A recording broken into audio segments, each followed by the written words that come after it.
Il est 12 heures à Douala, mesdames, messieurs, bon après-midi. Merci de choisir Equinox Télévision pour vous informer. Ouvrons cette tranche d'information avec la levée de corps de Paul-Éric Kinguet à l'hôpital La Quintini de Douala.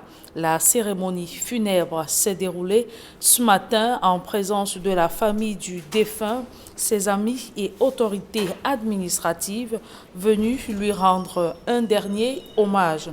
Et je vous invite à suivre tour à tour les réactions de Dieudonné Ivara-Dibois, gouverneur de la région du Littoral, et Anissé Ekane, homme politique. Au sortir de l'hôpital, il y a quelques jours, signalait qu'il avait été victime du Covid et que ça allait déjà. Et il a replongé pour que cette fois-ci, la mort ait raison de lui. C'est la volonté de l'Éternel, c'est le passage obligé pour les uns les autres. Mais nous retenons de lui un homme politique qui a animé la scène politique camerounaise et nous pouvons simplement transmettre par cette voie les condoléances de la République à la famille éplorée et que son âme repose en paix. J'en profite vraiment aujourd'hui où Eric disparaît, de demander un peu plus de réserve dans le discours des imbéciles politiques qui ont pris aujourd'hui une tournure alarmante. La politique, c'est pas la destruction de son adversaire, son avilissement. Je crois que cette disparition brutale nous montre la vacuité de la vie. Ivara-Dibois, gouverneur de la région du Littoral, et Anissé Ekane, homme politique, qui s'exprimait juste après la levée de corps de Paul-Éric Kinguet, maire de la ville de Ndjombe-Pendia. Et juste à l'arrivée de la dépouille du maire dans son village natal, à Ndjombe-Pendia, la population voulant exiger que la dépouille mortuaire du maire fasse le tour de la ville avant son inhumation a été dispersée à coups de gaz lacrymogène par les forces de maintien de l'ordre, telles que vous le voyez en image. Selon notre correspondant permanent dans le Mungo, Jacquino Molon, la situation est très tendue en ce moment même à Ndjombe-Pendia, où le maire Paul-Éric Kinguet, décédé de suite de Covid-19, doit être inhumé. Nous y reviendrons dans nos prochaines tranches d'informations. Et ici à Douala, les tensions persistent entre les commerçants installés à l'esplanade de la poste de Newbel et la commune d'arrondissement de Douala 2e, opposés au paiement de la somme de 100 000 de francs CFA qui leur est imposée pour occuper un espace d'1 mètre carré. Les commerçants ont été forcés à partir ce jour. Je vous invite à suivre quelques commerçants au micro de Vivien Tonfac. Nous ne comprenons rien. Nous sommes là depuis 20 ans ici. Nous, les femmes qui vendent ici, qui font le marché noir ici, sont venues occuper nos places et payer 100 000 francs par carreau. Et nous n'avons pas d'argent pour payer 100 000 francs. Parce que nous payons un paquet d'habits à 30 000. On vend pour avoir 500. On n'a pas 100 000 francs pour payer un carreau. Un mètre carré à 100 000 francs. Et le plus dur, c'est que les gens qui sont allés à la mairie payer, ce ne sont pas les gens qui ont l'habitude de vendre sur ces sites. Aujourd'hui, ce matin, ils sont donc venus avec la police, la GMI pour nous chasser, avec les bombes lacrymogènes. Ils ont tiré les coups de feu. Ils sont vraiment dépassés, franchement. Comme madame le maire, franchement, les fumées de l'air, ça fait plus de 15 ans que nous vendons sur plus de 15 ans. Matin, nous sommes allés ici très tôt ce matin. La police a tiré sur ma collègue. Je suis en train de l'hôpital avec ma collègue. La balle est dans sa main. On l'a amenée à l'hôpital. Ils ont demandé d'aller à la gendarmerie signaler qu'on a tiré sur sa main. Elle est partie, elle est au camp sapeur. Bon, elle a tiré sur la main de ma collègue. On a tiré là à l'hôpital présentement. Non, il y a eu une opération de recensement. Et un communiqué a été lancé. Et les gens sont venus se recenser. Ceux qui voulaient. Donc environ 150 personnes se sont enregistrées au niveau de la mairie. Les listes sont là. Donc ça peut être vérifié. Le communiqué qui a été lancé pour appeler les commerçants à s'enregistrer est également là, dont vous pouvez trouver ce communiqué. Il s'agit de recaser l'ensemble des commerçants qui occupaient déjà l'espace de façon anarchique et ceux qui sont installés sur la chaussée. Enregistrement, demandez juste à venir avec sa carte et puis avec la photocopie de sa carte d'identité et puis les preuves de paiement de ses impôts. Dans la somme de 100 000 francs, est-ce qu'il ne fallait pas payer ça? Non, je ne pense pas. Vous venez de suivre les réactions de quelques commerçants installés à l'esplanade de la poste centrale de Newbel et le chef service technique de la commune de Douala 2e. Parlons à présent de toute autre chose. Le nouveau dispositif de dépistage du Covid-19 est un nid de tracasseries ayant entraîné la floraison de corruption, de circuits de corruption et l'élaboration de vrais faux documents de Covid-19. Les autorités nient en bloc leur existence, mais il ne se passe pas un jour sans que des voyageurs et usagers ne fassent la triste expérience. D'autres précisions dans ce reportage de Nadine Yambo. Pour des Camerounais en cette période de crise sanitaire, faire un test Covid-19 relève d'un véritable parcours de combattant. Dans les centres agréés, au Parcours Vita et l'hôpital La Quintiniche de Douala, des usagers sont très souvent confrontés à une indisponibilité récurrente des kits de dépistage. Et l'impact est bien visible dans le monde du sport. Des clubs de football déplorent d'énormes désagréments et des perturbations dans la préparation des équipes pour les championnats de Ligue 1 et 2. De nombreux joueurs n'ont pas disputé des rencontres de la 3e journée, faute de résultats des tests disponibles. Vendredi, nous avons pris, n'est-ce pas, la résolution de tester, n'est-ce pas, tout le personnel, n'est-ce pas, de UMS. Et on nous a demandé de passer dimanche pour prendre les résultats. Notre médecin est allé chercher les tests, on lui a dit que c'est lundi qu'on pouvait avoir les résultats. Et là, maintenant, nous ne savons même pas si parmi nous, il y a encore des contaminés. Responsable, n'est-ce pas, de médical dans le littoral, dit qu'il nous a appelés pour nous informer du fait qu'on devait ramener les résultats de la semaine dernière. Et c'est pas vrai? Parce que quand vous n'avez pas d'information, qu'est-ce que vous faites? Il ne nous a pas eu. S'il nous avait eu, en ce moment, on devait savoir, n'est-ce pas, que même aller faire des tests vendredi comme on l'a fait, on ne devait pas le faire. En déclarant forfait face à New Star de Douala, UMS de Loum a évité des contagions massives. Après ces multiples tracasseries, les résultats des tests effectués révèlent de nombreux cas positifs.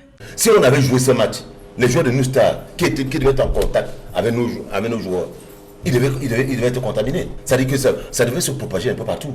Donc nous avons protégé même les joueurs adverses. À la Fédération camerounaise de basketball, le constat est le même. Dans une circulaire, on apprend que le démarrage de la 3e journée des championnats dames et messieurs a été reporté à une date ultérieure en raison de la quasi-rupture des stocks des tests Covid-19 dans les grandes villes de Douala et de Yaoundé. Au Parcours Vita de Douala, les difficultés relevées par l'équipe médicale confirment les manquements dans la stratégie de testing massif mis en place par les pouvoirs publics. Cette pénurie de kits a favorisé l'émergence d'un marché noir où des vrais faux résultats sont octroyés monnayant d'énormes sommes d'argent.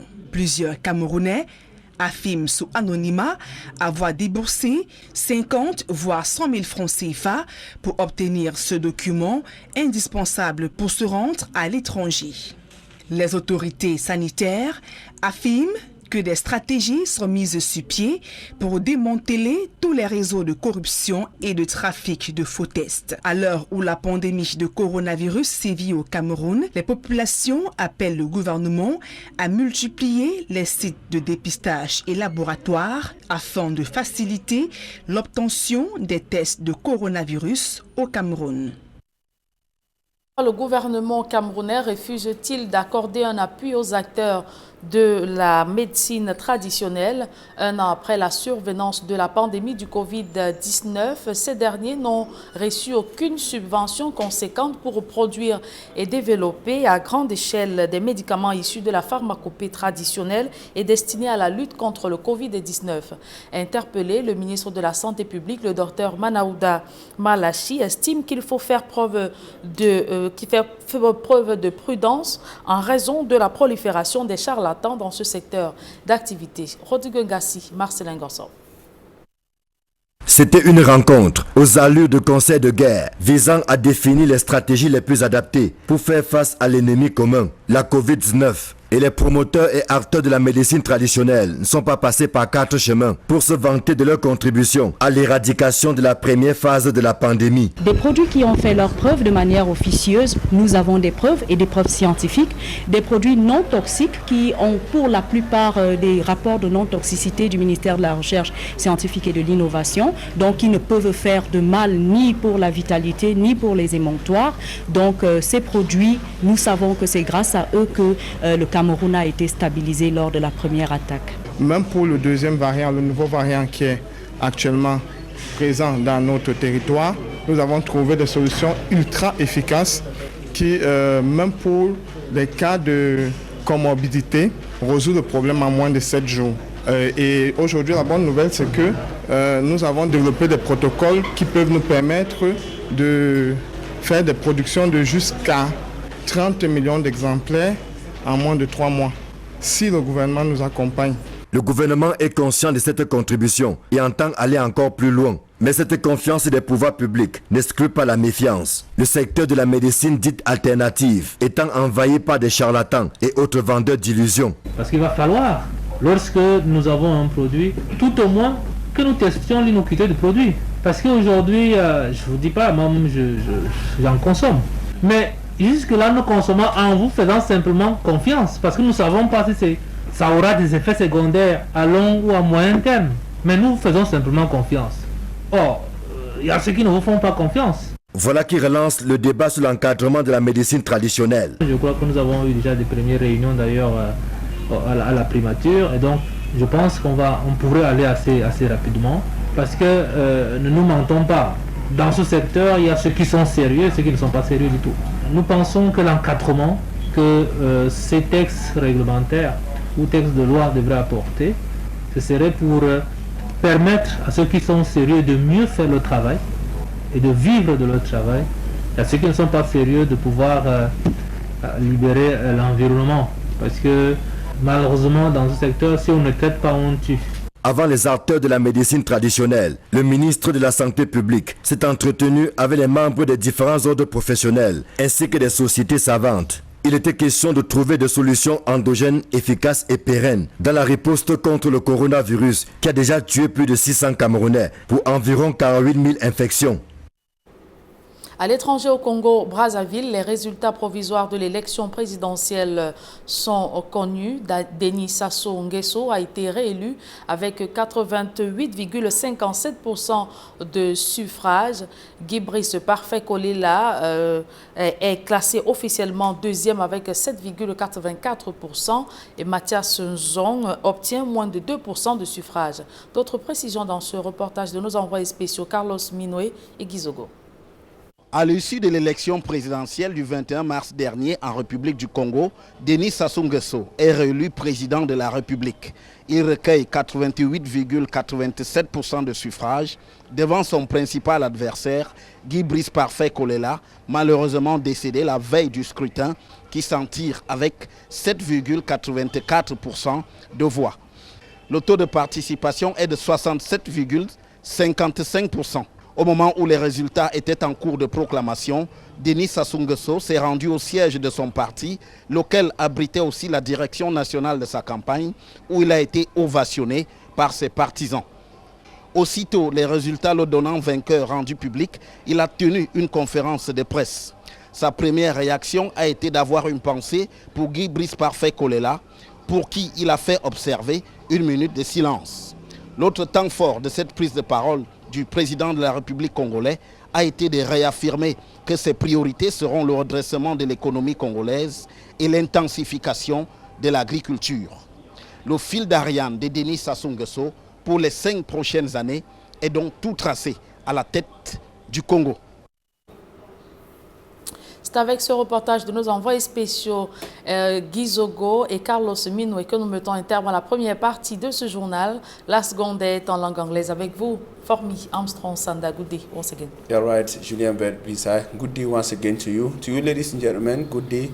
Thanks for joining us in the second segment of information. We begin with the mortal remains of Paul Eric Kinge, who is mayor of Njombe Penja and president, founder of the New Cameroon Patriotic Political Party. His mortal remains were removed from the Lakintini Hospital in Douala this morning in the presence of administrative officials of the Littoral region and family members.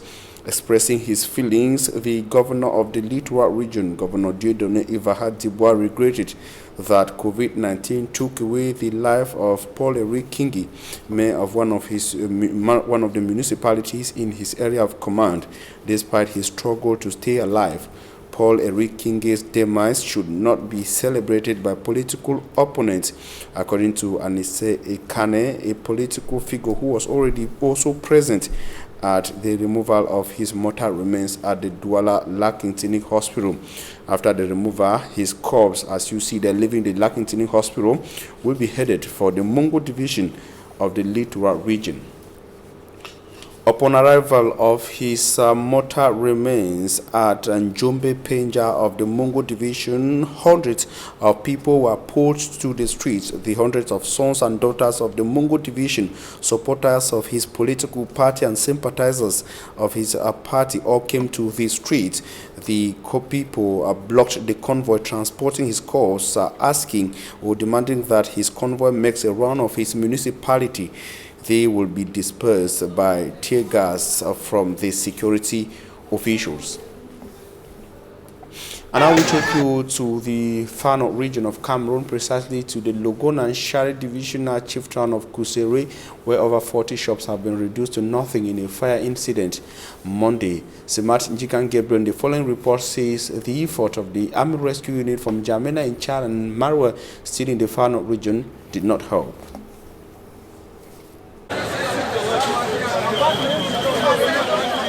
It was a difficult end of day for business operators at the Kuseri market in the Far North region of Cameroon.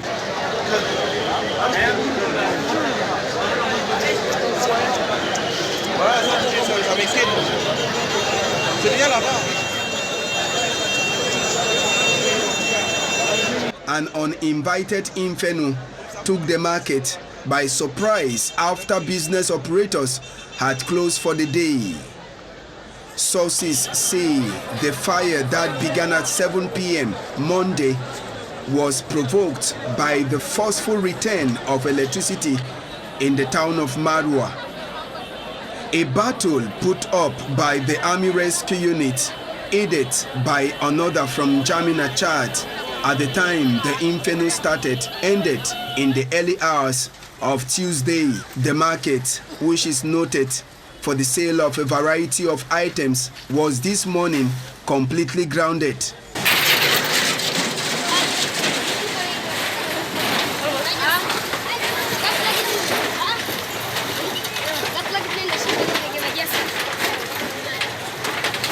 Dresses could, however, be seen, though nothing could be done with them again.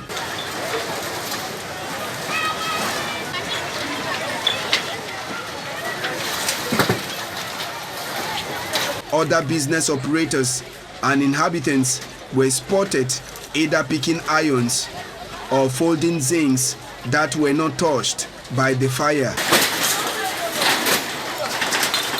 A total of about 80 stores have this far been confirmed destroyed by the inferno. It is the second time fire is visiting the Kuseri market. The last time was on March 22, 2017.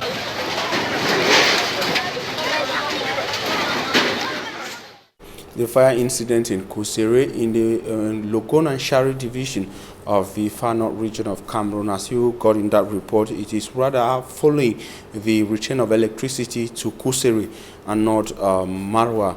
And we take you from the Far North region to the Center region, where an epileptic electricity supply is causing havoc to inhabitants of several neighborhoods of the political capital of Cameroon. In the following reports, Immaculate Fogwe takes us to one of the hardest hit neighborhoods of Yaoundé. The entire Biamasi neighborhood in the city of Yaoundé in the dark Civil business persons operating around Government School Biamasi are experiencing enormous financial losses due to epileptic energy supply. Things are not moving. For days we have been without electricity. We need power to operate.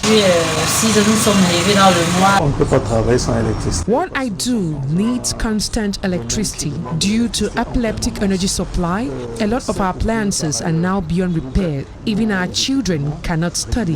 We now depend on candles. A situation which preoccupies defenders of consumer rights who plan carrying out a peaceful walk in order to express their discontent. We cannot spend 2 days without lights going off and appliances blowing up. It's terrible. A lot of people have lost their appliances due to the situation. Consumers should not be treated this way. According to an official of the company in charge of distributing electricity, rehabilitation works began on the 9th of March. Laurent Patrice Emessé adds that at the end of the project, the population will enjoy better services. 250 technicians are on the field carrying out work. At the end of the project, the population will enjoy the best services. Localities like Tinga Village, Kolbong, Etudi Abattoir, Emana and its environs will equally not be left out. While waiting for the return of electricity, inhabitants now rely on candles, bush lamps, solar bulbs and generators for electrification. And in Douala, the economic capital city, the fight is not for electricity but against urban disorder. Recently, some business persons wrongly occupying spaces at the Sandaga market in the Douala 1 subdivision have been chased out by municipal officials who say they will continue the operation in several other markets and neighborhoods of the Douala 1 subdivision, an operation which will in turn move to other subdivisions of the city. Innocent Aze takes us to Mashe Sandaga.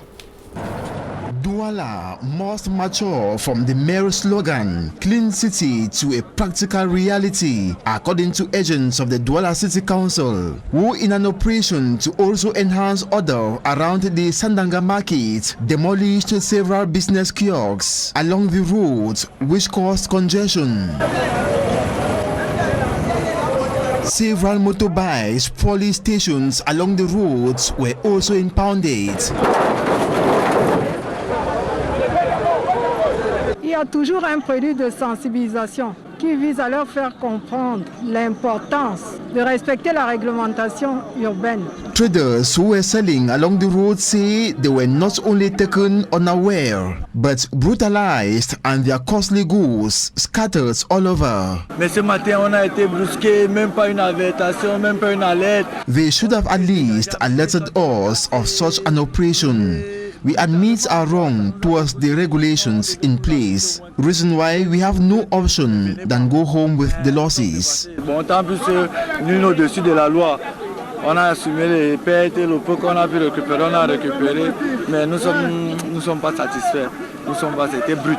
Other traders hail the action, saying, if long-lasting, it will put total end to traffic jam and disorder, always registered here.